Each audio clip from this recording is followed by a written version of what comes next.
I was spending the night in a hotel in Oklahoma City that is known for having ghosts that terrorize NBA players on opposing teams. The hotel was built in the early 1900s and said to be haunted by the ghost of a maid called Effie. Legend says that Effie had a relationship with the hotel's founder, W.B. Skirvin. When it was discovered that she was with a child, he locked her in a room on the top floor.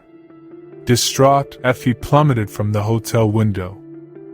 The hotel has an interesting history, all in all, having been known as a speakeasy during Prohibition. It has also been the host of many famous and interesting faces through the decades.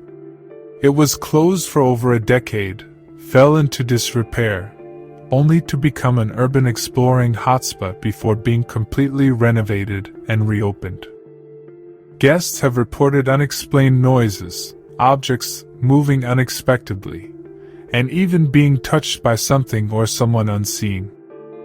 As for me and my experience, I had a lovely evening including dinner at the hotel restaurant and an after-dinner drink in the piano bar. We went back to the room, settled in, and fell fast asleep with no problems. At some point in the night, I had a dream that someone was in the room, moving around. It was just this dark shadow, slowly going across the room. In my dream, I just watched it move. Then I woke up. When I awoke, the room was dark, but there was also a dark figure of a person literally standing beside the bed, right next to me. It was clearly a human form just standing there.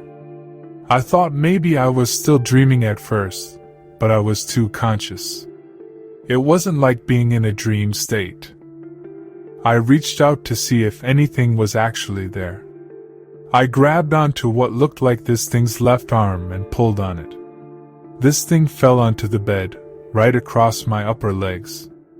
I could literally feel the weight of this figure on me. I start to yell out and bolt upright in bed, trying to push this thing off of me. My significant other wakes up in a panic, wondering what's wrong, and the thing is gone. I almost would have chalked it up as sleep paralysis, which I have never experienced, but aside from the hotel's haunted history and other guest experiences, my significant other said he was hearing noises through the night as though someone was moving through the room. Maybe it was Effie? Maybe it was someone or something else. But I wasn't able to fall asleep again that night until the sun started to rise and those little bits of light started coming in through the closed curtains.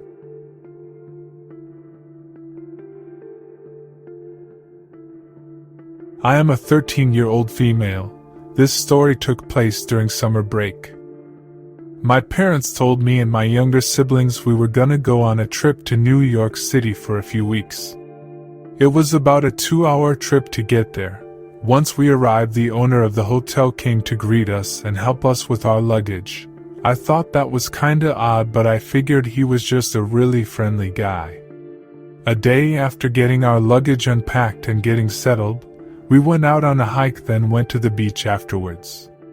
During our beach trip, I felt eyes on me. I looked around as an instinct, and I saw the owner of the hotel standing there still like a statue staring at me. I became uncomfortable, and I asked my parents if we could go back to the hotel. They refused and said we were gonna stay here for another hour. Soon I decided in order to ignore the creepy owner, I would go in the water. I was just swimming around and diving, when suddenly I felt that uncomfortable feeling as if someone was staring at me again. I looked around again and I saw the creepy owner now in the water just a few feet away from me, staring at me, not blinking. Luckily my parents called. It was time to go, so I quickly ran out of the water.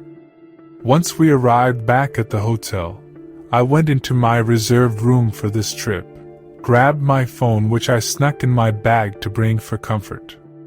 I was just playing games on my phone when I heard this weird noise on the window in the room. It didn't sound intentional, it sounded like someone accidentally hitting the window with their elbow. I looked towards the window but no one was there. I figured I was just freaking out over the weird owner of the hotel, so I ignored it. Oh, how much I wish I didn't. It was bedtime and I wasn't gonna go to sleep, especially since I had my phone. So I stayed up for hours just playing games on my phone, when I heard the room door unlock. I was confused and scared. Why would the door be getting unlocked at 1 a.m.? I asked myself. I got up but not to check if someone was in the room. Somehow I had a key card, so I instead selfishly locked my hotel room door and leaned against it listening to see if I could hear any more noises, and oh boy I did. I heard someone mumbling something that I couldn't hear. It was right in front of my door. After saying whatever they said, they tried opening my room door. Once they realized it was locked, I heard them trying to pick the lock. So scared I quietly and quickly got in my bed. Then just like that, my worst nightmares came true when I heard the person successfully pick the lock and walk inside the room. I felt their hot breath on my face. I tried my hardest not to scream or move one little bit, but somehow they knew I was awake because they said, "I know you're awake." After that I screamed and opened my eyes to reveal the hotel owner. My dad came barging in the room and saw him almost on top of me. He grabbed the creepy hotel owner by the shirt and started yelling stuff like, "Don't touch my daughter," at him. Soon my mom and younger siblings stood in the doorway watching my dad pin the man to the wall. I was so traumatized I couldn't move. I started crying. My dad yelled at my mom to call the cops, in which she obeyed. The cops got there, arrested the man, and sincerely apologized to me as they knew him. It turns out they had recently released the man from jail for holding child porn. I am going to therapy now, to get over the trauma of this day. I am still traumatized, but I am getting better, although I still have nightmares of the man coming back and sneaking in my room and doing God knows what to me while I'm asleep.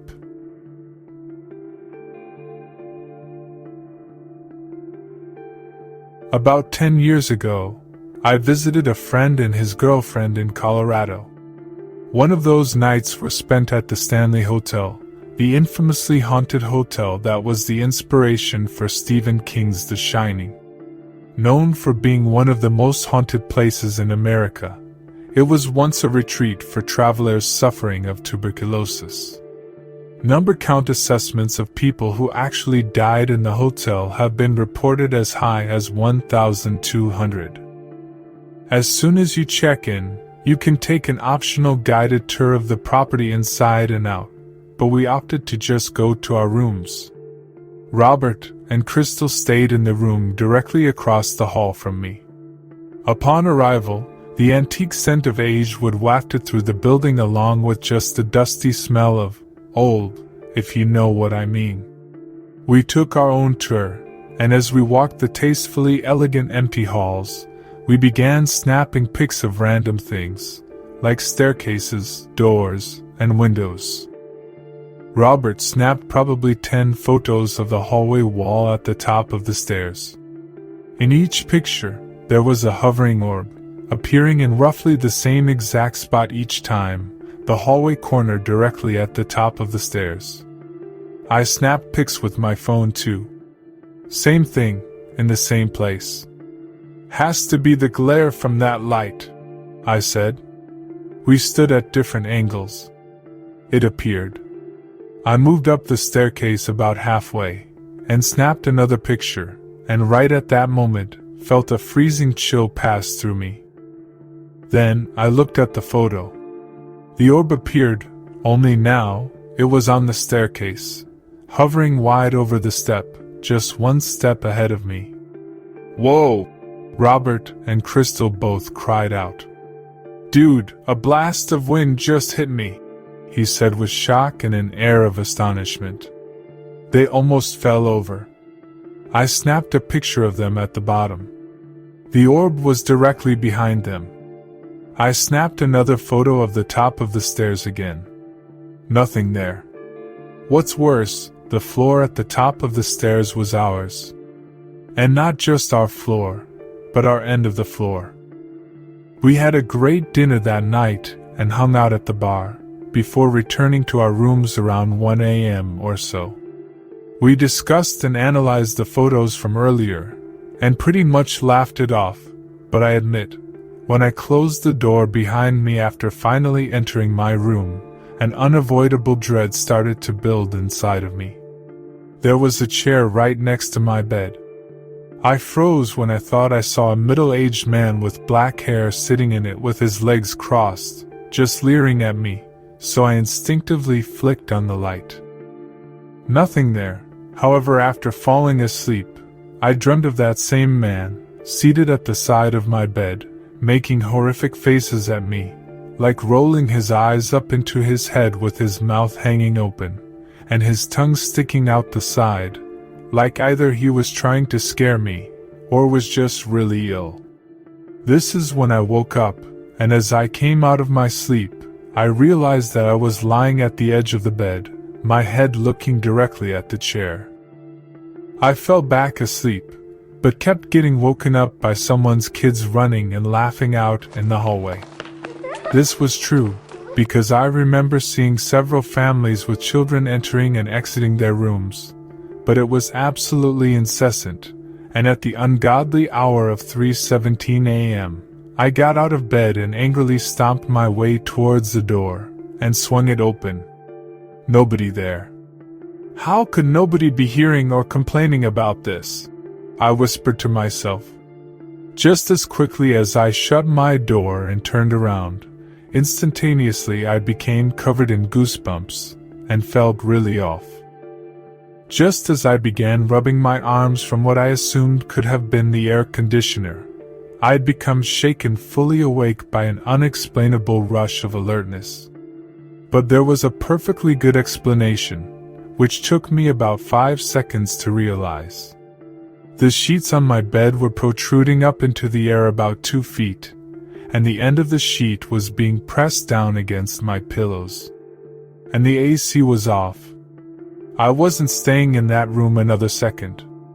I tiptoed to the nightstand, which was, of course, on the far end of the bed, and quietly grabbed my phone, not taking my eyes off of the lump under my covers, and again, quietly shuffled my way to the door, when all of a sudden the ice in the bucket on the desk cracked as it melted, and then a high-pitched giggle emanated from directly in the center of my bed, from under the covers. I ran out of there, not looking back, and banged on my friend's door until Robert swung it open. I told him I needed to stay with them, and that I'd sleep on the floor. That I couldn't explain now, but would in the morning. The next morning I quickly gathered my things from my room, and met them downstairs for breakfast. But before I did, I stopped at the desk. "Hi. Can I help you?" "Yeah. This is weird, but I'm staying on the 3rd floor, and..." She finished my sentence. "Room 317, right?" "Yeah." "How did you know?" "Because everybody knows. We usually don't book people for that room, but we're full. I kind of expected you. So what is it?" Then she said something that made my blood run cold. "It's just baby Michael. Don't worry, he's harmless." At least I knew for certain that those photos were not glare of the lights, and that spending a few hours in a room with baby Michael was exponentially more terrifying than a lifetime of the Shining watch-throughs. The only thing I still ponder is the identity of the man. He still shows up in my nightmares, sitting on the edge of my bed, making faces at me.